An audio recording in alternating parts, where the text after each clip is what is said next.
గురించి, ధనకనక వస్తు వాహనాల గురించి, సమాజం గురించి ఆలోచించడం కాదు. నేనెవరని ఆలోచించడమే మన గురించి మనం ఆలోచించడం. ఆ నేను అనేది అన్నిటికంటే గొప్ప దైవం.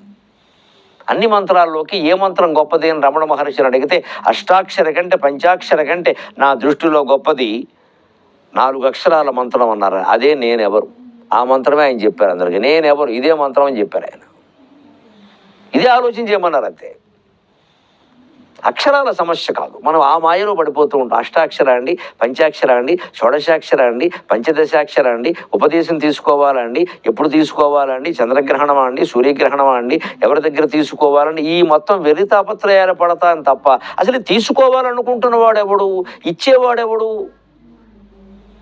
ఎందుకు తీసుకోవాలనుకుంటున్నాడు, వీడెవరో వీడికి తెలియకపోతే కదా, వీడే ఆ దైవం. ఆ మాట గ్రహించడు, కనీసం ఒప్పుకోవడానికే వణికిపోతున్నాడు. నేను దేవుడు ఏమిటండి? ఎంత భయంకరమైన పరిస్థితుల్లో మనం ఉన్నామో చూడండి. గొర్రెల గుంపులో పెరిగి పెరిగి పెరిగి పెరిగి గొర్రెగానే మారిపోయాం. తోడేలు రాగానే భయపడ్డాం. పోనీ తోడేలుగా పుడితే సుఖంగా ఉంటావా? అంతకంటే ఇంకో మడేలు ఏదో ఉంటుంది దాన్ని చంపడానికి, దాన్ని చూసి భయపడతాం. అంతకంటే ఇంకో ఫిడేలు ఉంటుంది దాన్ని చంపడానికి, దాన్ని చూసి భయపడతాం.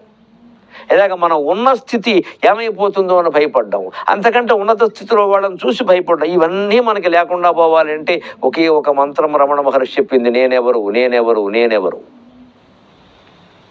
ఆలోచన నిరంతరం. ఆలోచన మాత్రం చేతనే దొరుకుతుంది. అది ఆలోచన కూడా రద్దయిపోతుంది. ఆ నేను తెలియగానే ఆలోచన ఉండదు. ఇంకా ఆలోచన లేని స్థితిలోనే తెలుస్తుంది ఆ విషయం.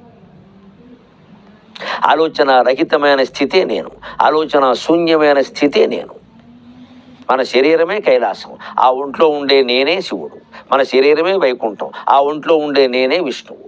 మన శరీరమే మణిద్వీపం, ఆ ఒంట్లో ఉండే నేనే అమ్మవారు.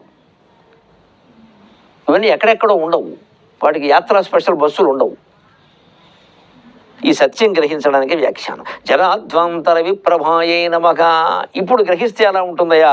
746 నామంలా ఉంటుంది. భాగ్యాబ్ధి చంద్రికాయై నమః. భాగ్యాబ్ధి సవర్ణ దీర్ఘ సంధి. చంద్రికాయై నమః. భాగ్యం అంటే అదృష్టం, గ్రహస్థితికి సంబంధించిన విషయం ఇది. పూర్వజన్మ కర్మలు, అందులో ఉండే పుణ్యాలు పాపాలు మనకి తెలియకుండా ఎప్పుడెప్పుడో జరిగినవి, అవన్నీ సంచిత కర్మ రూపంలో ఉండడం, తర్వాత ప్రారంధ కర్మ రూపంలో ఈ జన్మలో అనుభవానికి రావడం, వాటికి సంబంధించిన మాట ఇది భాగ్యం అంట. జాతకాలు, ముహూర్తాలు, అదృష్టాలు, వాటికి సంబంధించిన మాట. ఆ భాగ్యం అనేది అబ్ధి సముద్రం అయితే, చంద్రికాయై నమః అమ్మవారు వెన్నెలలాగా దాన్ని విజృంభింపజేస్తుందట, పులకింపజేస్తుందట. మన అదృష్టం అనేది సముద్రం అయితే, మన భాగ్యం అనేది సముద్రం అయితే, అమ్మవారు చంద్రుల్లా వెన్నెల్లా ప్రకాశిస్తుందట.